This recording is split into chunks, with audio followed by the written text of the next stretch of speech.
At 11:15 on the morning of August 31st, 1944, Private James Rookard stood beside his 2 and 1/2-ton GMC truck at a fuel depot 50 miles east of Paris, watching Lieutenant General George Patton's Third Army grind to a complete stop.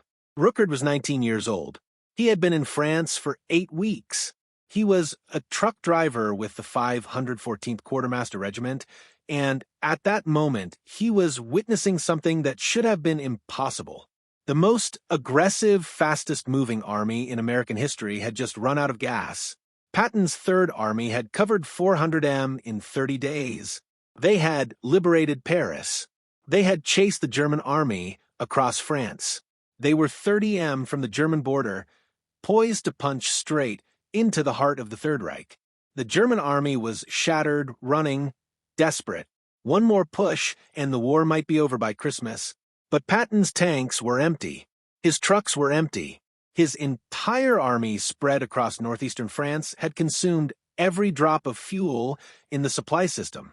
Third Army had requested 400,000 gallons of gasoline for that day. They received 31,000. Without fuel, the most powerful mechanized force ever assembled was just expensive metal sitting in French fields.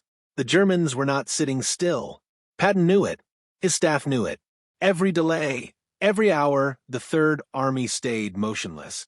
Gave the Germans time to regroup, time to build defenses, time to turn a rout into a fight. The question wasn't whether the Germans would recover. The question was whether the Americans could start moving again before they did. Rookard didn't know the strategic situation. He knew his job. He drove a truck. The Army had trained him for 6 weeks, handed him the keys to a GMC Jimmy, and told him to haul supplies from the Normandy beaches to wherever the fighting was happening. But on August 31st, 1944, there were no supplies to haul. The depots were empty.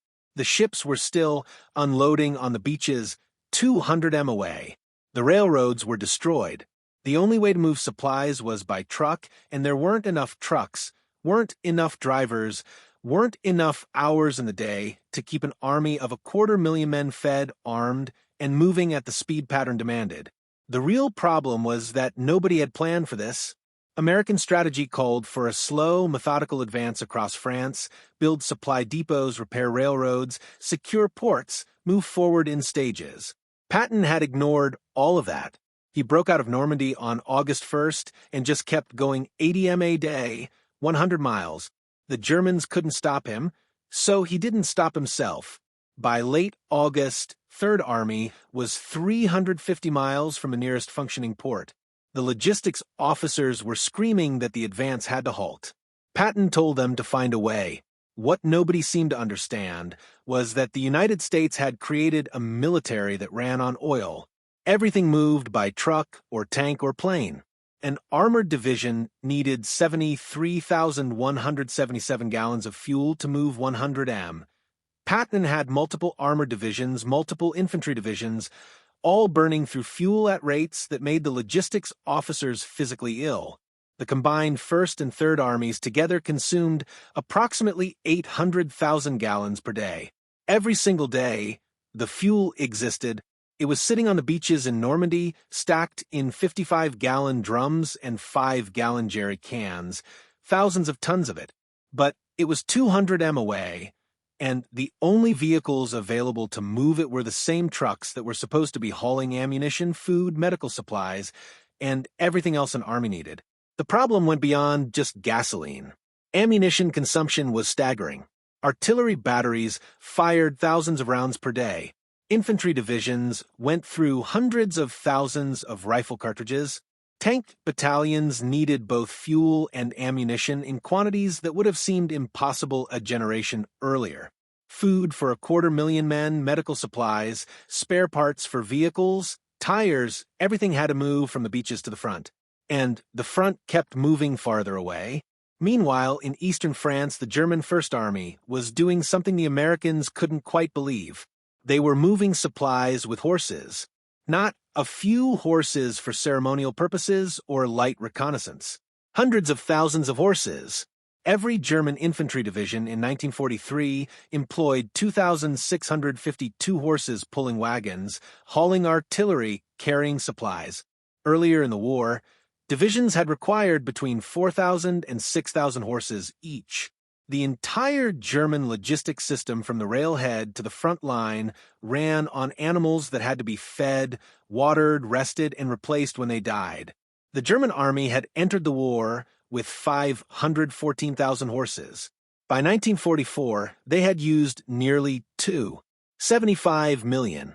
Over 1 million were in service at any given time. More horses than Napoleon had used in 1812. More horses than any army in history. This wasn't a choice the Germans had made because horses were better. It was a choice forced on them by reality. Germany didn't have enough oil. They didn't have enough trucks. They didn't have enough industrial capacity to build trucks fast enough. So, they used horses and it was killing them. A horse could pull a wagon about 25 m a day before it needed rest. A truck could drive 300 m in a day if you had the fuel and a driver willing to stay awake. A horse ate 12 pounds of grain every day, whether it was working or not. A truck only burned fuel when it moved. A 1943 German infantry division needed 53 tons of horse fodder every single day. That fodder had to be transported from the railhead to the front, which meant more horses pulling more wagons full of food for the horses pulling the wagons. The logistics were insane. German planners had calculated that horse-drawn divisions couldn't operate more than 25 miles from a railhead before the horses spent more capacity hauling their own food than hauling military supplies. Beyond that distance, the whole system collapsed into an absurd spiral where horses hauled food for horses, hauling food for horses. The Americans didn't have that problem. American trucks didn't eat when they weren't moving. They didn't get sick. They didn't need veterinarians. They didn't panic under artillery fire. They just needed fuel and a driver. And on August 31st, 1944, the American Army had plenty of both. They just couldn't get them to the same place at the same time. That morning, Rückert had driven his empty truck from a forward depot back to the beaches at Normandy. The round trip was over 400 m. It took 54 hours if you didn't stop except for fuel, and if nothing broke down, and if you didn't fall asleep at the wheel and drive into a ditch. Rückert had been making that run every 3 days for 2 weeks. He was exhausted. Every driver was exhausted. They were averaging 4 hours of sleep per night, sometimes less. The trucks were breaking down faster than mechanics could fix them. Transmissions were burning out. Tires were shredding. Engines were overheating. The French roads weren't built for the kind of traffic the Americans were running on them. Convoys of hundreds of trucks running 24 hours a day, grinding the pavement into dust and potholes. But the trucks kept moving because if they stopped, the army stopped. The breaking point had been approaching for weeks. In the first days of August, the logistics situation had been manageable. Supply depots were relatively close to the front. Trucks could make quick runs. But as Patton pushed farther east, the distances grew. A truck that could make 3 round trips per day in early August could barely make one by late August. The same truck, the same driver, but 3 times less capacity simply because of distance. Supply officers watched the maps with growing alarm. Red pins showing supply dumps, blue pins showing frontline positions, the gap between them growing wider every day. They ran calculations, projected tonnages, estimated breaking points. Their math said the advance would have to stop by September. The only question was whether it would be a controlled halt or a complete collapse. On the evening of August 21st, 1944, Colonel Lorenz had been given an impossible mission. They called him Little Pattern because of his intensity and his refusal to accept the word impossible. Eyes was a logistics officer with communication zone. His job was to keep the supply lines functioning. On August 21st, the supply lines were not functioning. Third Army was advancing so fast that supply trucks couldn't keep up. First Army to the north had the same problem. Entire divisions were running out of ammunition, fuel, food, everything. Supreme Headquarters was in a panic. If the advance stalled, the Germans would dig in. If the Germans dug in, the war would drag on for months, maybe years. Thousands more Americans would die fighting for ground that could have been taken in weeks if the logistics held. General Eisenhower's staff gave Eyes and Major Gordon Groll 36 hours to come up with a solution. They worked through the night of August 21st. They worked through August 22nd. They drank coffee, studied maps, calculated tonnages, argued about routes, and tried to figure out how to move 20,000 tons of supplies per day across 200 m of French countryside with a truck fleet that was already operating at maximum capacity. The solution they came up with was simple, brutal, and brilliant. Create dedicated truck routes. Ban all other traffic. Run the trucks in a continuous loop. Loaded going east. Empty coming back. Commandeer every available truck in the European theater. Pull drivers from units that weren't in direct combat. Form provisional truck companies. Work the drivers around the clock in shifts. Maximize every hour, every mile, every gallon of fuel. They called it the Red Ball Express, named after an old railroad term for priority freight trains that had the right-of-way over everything else. Red Ball meant move fast, move now. Nothing stops you. Brigadier General Uplank, implementing the convoy system, made a declaration that captured the urgency of the moment. Let it never be said that a lack of supplies stopped Patton when the Germans couldn't. That statement became the mission. That statement became the standard every driver would be measured against. The organizational challenge was immense. Eyes and his staff had to coordinate with dozens of different commands. They needed to identify which units could spare drivers.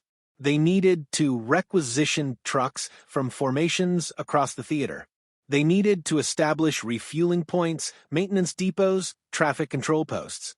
They needed to create an entirely new supply network from scratch in less than 4 days. The plan involved repurposing 132 existing military trucking operations into a unified system. Trucks would be pulled from across the European theater. Some came from anti-aircraft units that weren't seeing much action. Some came from engineering battalions. Some came from chemical smoke companies. 10 trucking companies with 340 vehicles came from anti-aircraft units alone. Military police would control traffic. The 793rd Military Police Battalion, activated in December 1942, was assigned to secure the routes and keep traffic moving. Engineers would maintain the roads. Ordnance teams would repair disabled vehicles. Quartermaster units would operate the loading and unloading operations. It was logistics on a scale never attempted before. The plan went into effect on August 25, 1944. Eyes needed 23,000 drivers. Most units resisted giving up their men. Eyes didn't care. He went to headquarters after headquarters, requisitioned soldiers whose jobs weren't immediately critical, and told them they were truck drivers now. Most of these men had never driven a truck before. Some had never driven anything before. The Army gave them basic training, handed them the keys, and put them on the road. 75% of the Red Bull drivers were black. Not because black soldiers were better drivers, but because the United States Army in 1944 believed that black men weren't capable of combat, so they were assigned to service units, quartermaster companies, transportation battalions, jobs the white officers considered safe and non-essential. Loading supplies, maintaining equipment, driving trucks. The irony was that these men, dismissed as unfit for combat, were about to prove they were essential to victory. James Rookard was one of them. He was from Cleveland, Ohio. He had been drafted in March 1943. The Army looked at him, saw a black teenager from an industrial city, and assigned him to the Quartermaster Corps. He learned to drive a 2.5-ton truck in a Georgia training camp. He shipped to England in June 1944. He landed in France in July. By August, he was driving the Red Ball Express. The work was terrifying. The routes were marked with signs showing red balls painted on circular backgrounds. All civilian traffic was banned. All military traffic, not part of the express, was banned. The roads belonged to the trucks, but the roads also belonged to German aircraft, German artillery, German stragglers who hadn't gotten the message that they were supposed to be retreating. Drivers carried rifles they rarely had time to use. They drove with windshields down because a glint of glass could bring down artillery fire. They drove at night with cat-eye blackout lights that let you see maybe 30 feet ahead. They drove through rain, through mud, through darkness, so complete you could barely see the truck in front of you. They drove until they couldn't stay awake anymore. Then they drove some more, because the front needed fuel and ammunition, and if you stopped moving, men died. Ruckert saw trucks get blown up by German bombs. He saw trucks roll over on curves because drivers fell asleep. He saw trucks break down and get pushed off the road because there was no time to stop and fix them. The convoy just kept moving. If your truck died, you hitched a ride back and got a new truck. He watched German prisoners of war sabotage vehicles by putting water in gas cans. He watched French civilians try to steal supplies. He watched American soldiers do the same thing. Gasoline on the black market could fetch $100 per jerry can. Cigarettes and food were worth their weight in gold. Some drivers got rich. Most just kept driving. The dangers were constant and varied. German aircraft, though increasingly rare by late summer 1944, still posed a threat. Luftwaffe pilots hunted for supply convoys, knowing that destroying American logistics was as valuable as destroying American combat units. Drivers learned to watch the skies, to recognize the sound of approaching engines, to know the difference between friendly and enemy aircraft. German stragglers presented another threat. Isolated German units cut off from their own forces, sometimes ambushed supply convoys to steal food and fuel. Some drivers found themselves in firefights, defending their trucks with rifles against German soldiers, just as desperate as they were. The roads themselves were dangerous. French highways built for civilian traffic weren't designed for the punishment the Red Ball inflicted. Pavement cracked and crumbled under constant heavy loads. Shoulders eroded. Bridges weakened. Drivers learned which routes were safe and which weren't, which bridges could handle a loaded truck and which would collapse. Weather added another layer of difficulty. Rain turned unpaved sections into mud. Fog reduced visibility to nearly zero.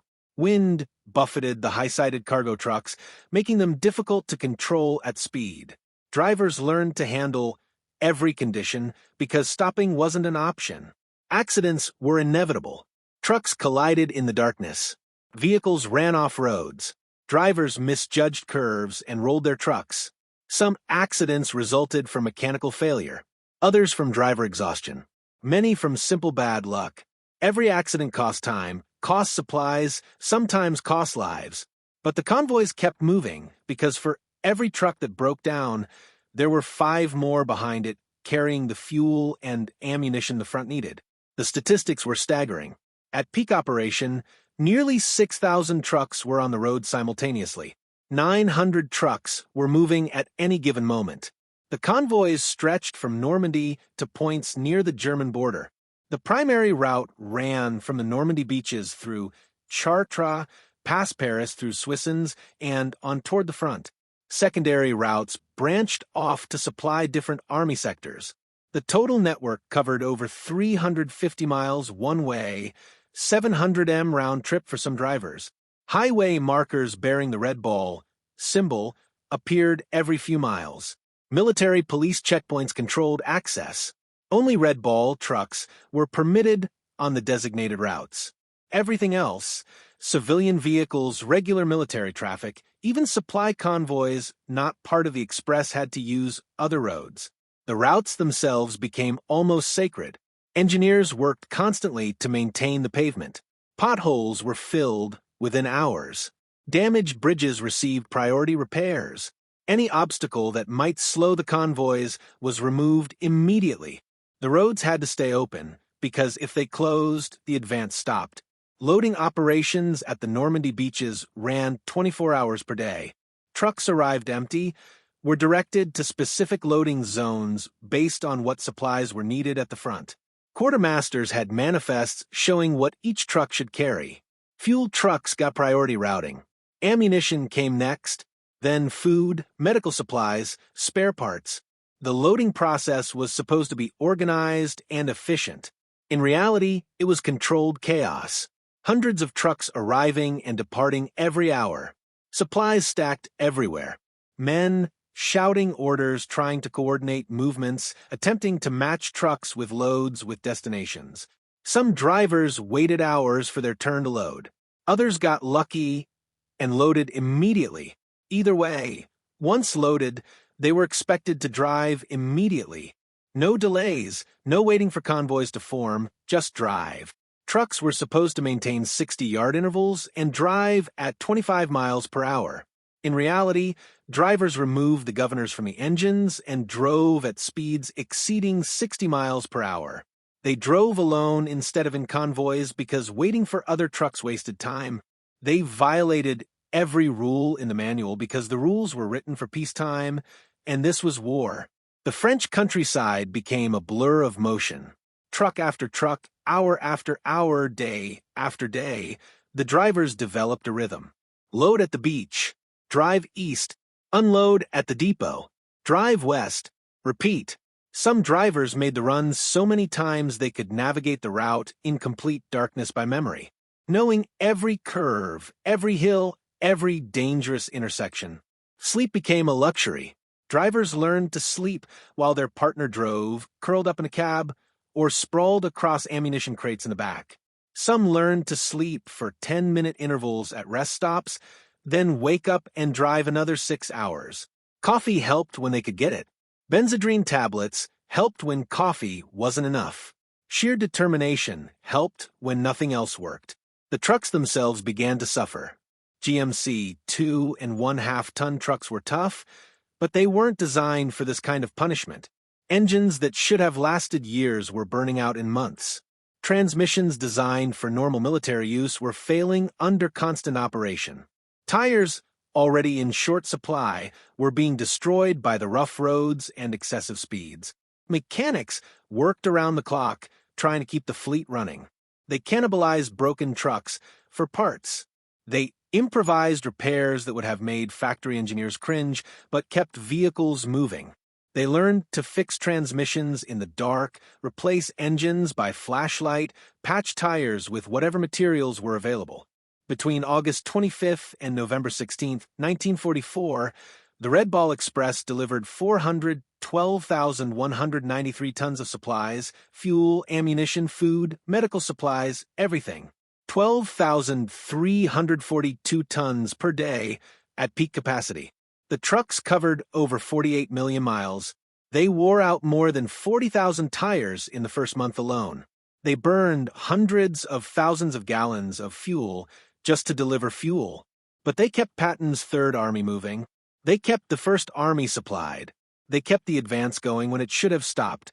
On September 2nd, 1944, Patton's tanks started moving again. The fuel had arrived. Not all of it, never enough, but enough to keep rolling. Ruckert had been part of the convoy that delivered it. He had driven through the night, delivered his load to a forward depot, turned around, and driven back to get more. He didn't see the tanks moving out. He was already back on the road, heading west to pick up another load. He didn't know that his work, the work of thousands of drivers like him, had just saved Patton's advance. The men loading his truck didn't tell him. The officers at the depot didn't thank him. He was just a truck driver. That's what the Army thought. That's what a lot of people thought, but the men at the front knew better. In early September 1944, a tank driver from the 5th Armored Division was interviewed by an Army reporter. The reporter asked what made the difference in the advance across France. The driver said, "If it wasn't for the Red Ball, we couldn't have moved. They were all black drivers, and they delivered in the heat of combat. We would be in our tanks praying for them to come up." Another officer from an armored division said the black drivers delivered gas under constant fire. He said, "Damned if I'd want their job. They have what it takes."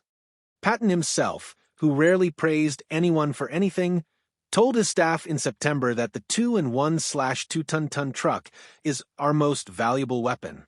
Colonel John S.D. Eisenhower, son of the Supreme Commander, said after the war that without the Red Ball truck drivers, the advance across France could not have been made. These weren't empty compliments. They reflected a fundamental truth that was changing military thinking in real time. Logistics had always mattered in warfare, but never before had logistics been this fast, this flexible, this decisive. Traditional military doctrine held that armies advanced until their supply lines stretched too thin, then paused to consolidate before pushing forward again. The Red Ball Express proved that doctrine could be broken with enough trucks and enough determination. Armies could advance continuously, could maintain offensive momentum, could keep enemies off balance indefinitely. This realization changed how American commanders planned operations. Before the Red Ball, an advance of 400 m in 30 days would have been considered impossible from a logistics standpoint. After the Red Ball, it became the baseline expectation. Commanders knew that if they could win battles, logistics could support their advance. The psychological impact on German forces was significant. German intelligence officers tried to understand how American armies could move so far so fast. They analyzed American tactics, American equipment, American doctrine. What they found was that the decisive advantage wasn't in tactics or equipment. It was in logistics. The Americans could sustain operations that German logistics simply couldn't match. German commanders adjusted their strategies accordingly. They stopped planning counter-offensives based on the assumption that American supply lines would overextend. They stopped expecting American advances to pause for logistical consolidation. They learned that American armies would keep coming, supplied by an endless stream of trucks that never stopped moving. Meanwhile, the German army was dying from the feet up, not from bullets, from logistics. Every infantry division needed horses. Those horses needed food. That food had to come from somewhere. And in 1944, somewhere meant German-occupied territory. That was shrinking by the day. By September, German divisions were operating 90 miles from the nearest railhead. The plan said they shouldn't operate more than 25 miles out. The plan said the logistics would collapse. The plan was right. German supply columns were horse-drawn wagons, moving at walking speed. It took days to move supplies that American trucks moved in hours. When German units retreated, they often had to abandon their heavy equipment because the horses couldn't pull it fast enough. When German units advanced, they often outran their supply wagons and had to stop and wait for food and ammunition to catch up. The American army never had that problem. When American units advanced, the trucks followed fast. The contrast between American and German logistics was stark. An American armored division could move 100 miles, fight a battle, and be resupplied by nightfall. A German infantry division, attempting the same movement, would outrun its supply wagons and be without ammunition or food within 24 hours. American commanders planned operations knowing their logistics could support rapid advances. German commanders planned operations knowing their logistics couldn't. This fundamental difference shaped every battle, every campaign, every strategic decision. Stories circulated among American troops about German reactions to American logistics. Some accounts, never fully verified but widely told, described captured German soldiers watching American landing craft unload endless streams of trucks and asking their guards where the horses were.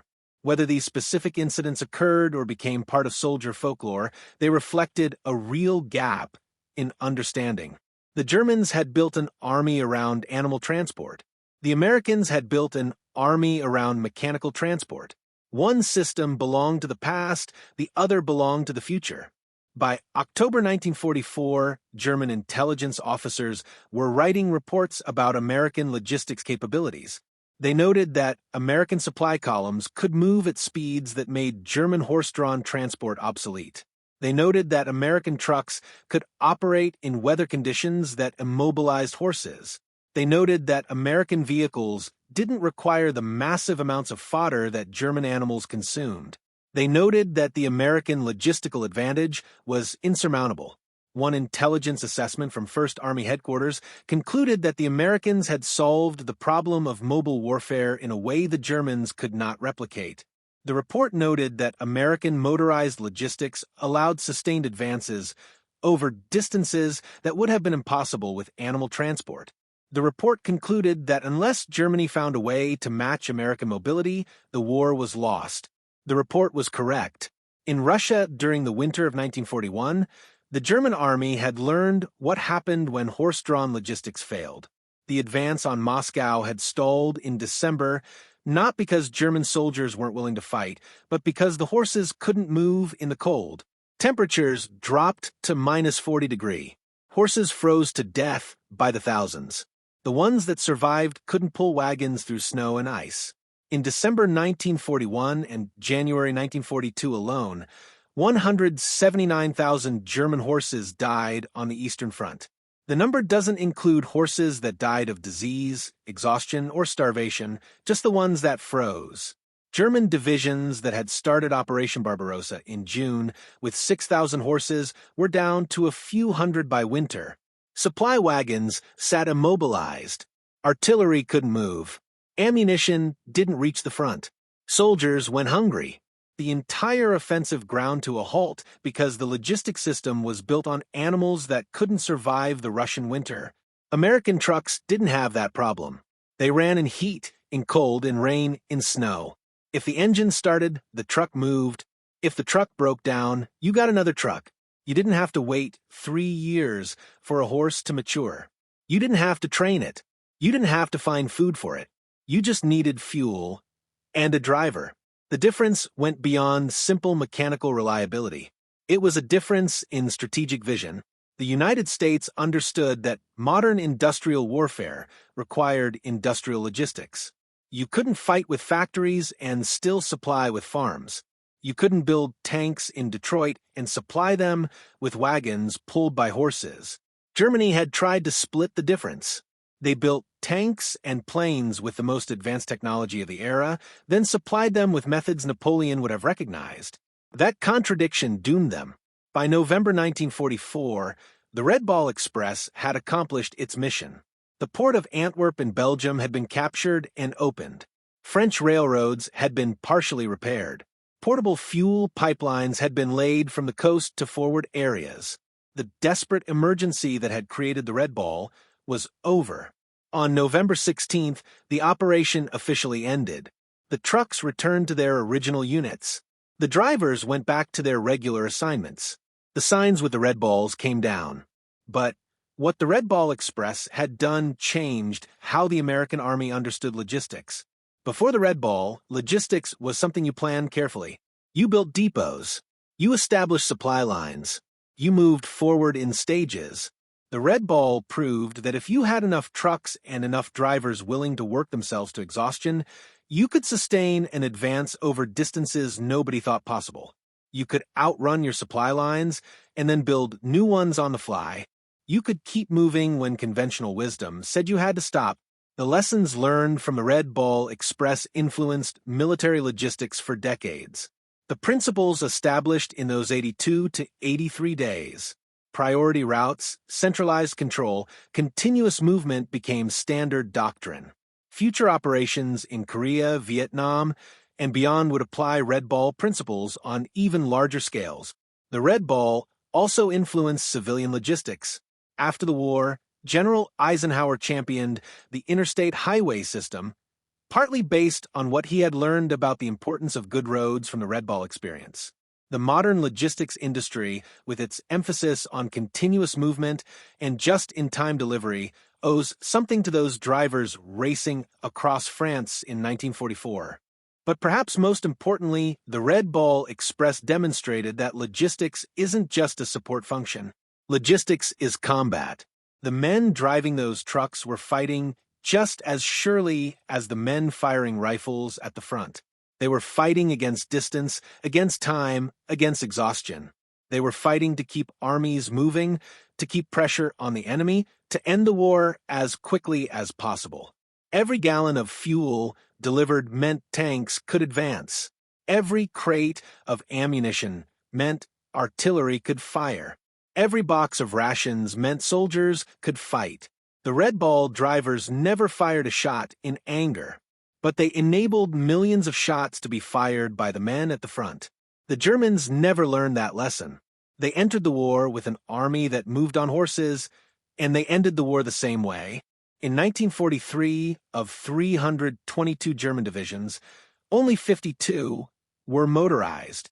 By 1944, only 42 of 264 combat divisions were motorized. The rest relied on horses. At the end of the war in 1945, Germany still had over 1 million horses in military service. The United States entered the war in 1941 with a plan to motorize everything. By 1944, every American division had hundreds of trucks. The entire logistics system from the factories in Detroit to the front lines in France ran on wheels and engines. American industry produced over 2 million trucks during the war. Germany produced far fewer. The difference wasn't just industrial capacity. It was strategic vision. The United States understood that modern warfare required modern logistics. You couldn't fight a mechanized war with animals. You couldn't sustain rapid advances with supply wagons moving at walking speed. You needed trucks. The men who proved that weren't generals or engineers.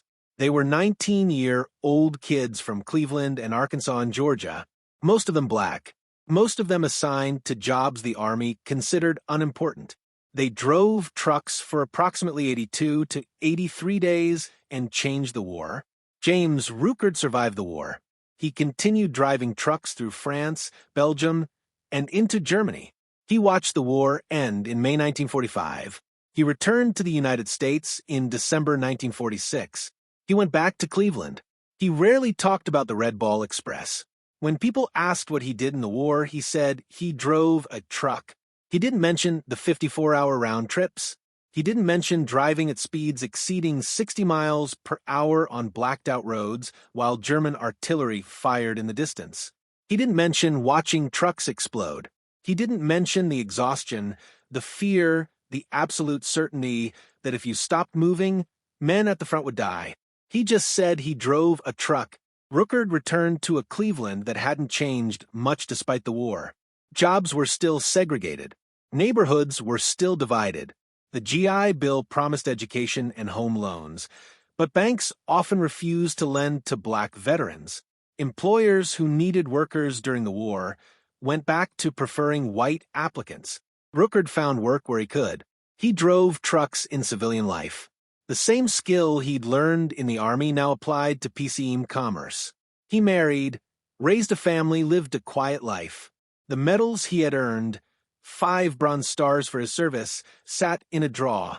The Pentagon had sent him official recognition, but that meant little when trying to get a mortgage or find steady employment. Many Red Bull drivers had similar experiences. They had proven their worth in the most demanding circumstances imaginable. They had demonstrated courage, skill, and determination. They had been essential to Allied victory. Then they came home to an America that still didn't consider them equal citizens. Some found success despite the obstacles. They used the GI Bill to get educations, started businesses, built careers. Others struggled, caught between the pride of what they had accomplished and the frustration of a society that didn't value their contributions. In 1999, a reporter from the Cleveland Plain Dealer found Ruckert and interviewed him about the Red Ball Express. Ruckert was 74 years old. He remembered everything. He remembered the cat eye lights that barely let you see the road. He remembered being afraid he would get killed. He remembered General Patton saying you had to be there. You drove all day and night if that's what it took. He remembered the trucks breaking down and getting fixed and running again. He said, "We hauled anything General Patton needed. We took supplies all the way to the front line." Back and forth, back and forth. The interview was one of the first times Ruckert had spoken publicly about his service. By 1999, enough time had passed that people were finally interested in hearing the stories. Historians were beginning to recognize that the Red Ball Express had been more than just a logistics operation. It had been a demonstration of what Black Americans could accomplish when given the opportunity. Ruckert died a few years later, having finally received some recognition for what he and his fellow drivers had achieved. But for most of his life, his contribution to winning the war had gone largely unacknowledged. Washington Rector, another Red Bull driver from the 3916 Quartermaster Truck Company, remembered the discrimination. He said, "You accepted discrimination. We were warned not to fraternize with whites for fear problems would arise." The races were kept so separate that decades later, some white veterans didn't know that most Red Bull drivers were black. One white veteran told a historian he had driven for the Red Bull. The historian asked why he wasn't black. The veteran didn't understand the question. He genuinely didn't know that 3/arders of the drivers had been African-American. That separation, that invisibility meant the Red Ball Express didn't become famous the way combat units became famous. There was no movie about it until 1952, and even that film was largely fictional. The men who drove the trucks weren't celebrated. They weren't given medals. Most of them went home, went back to their lives, and nobody thanked them. But the Army knew. The logistics officers knew. The generals knew. Without the Red Bull Express, Patton's Third Army would have stopped in September 1944 and stayed stopped until the supply lines caught up. That would have given Germany months to rebuild defenses, months to fortify the West Wall, months to move divisions from other fronts. The war would have lasted longer. More Americans would have died. More Europeans would have suffered under occupation.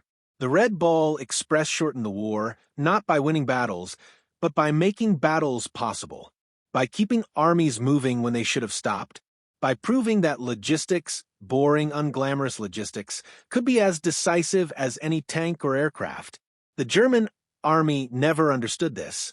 They saw logistics as a support function, something that followed the combat troops. The Americans understood that logistics was combat. If your supplies move faster than the enemy's, you win. If your trucks can go anywhere in any weather, you win. If your drivers are willing to work until they collapse, you win. The Red Ball Express wasn't about trucks. It was about the men who drove them. Men who were told they weren't good enough for combat. Men who proved they were essential to victory. Men who drove through exhaustion and fear and discrimination because the job had to be done and they were the ones doing it.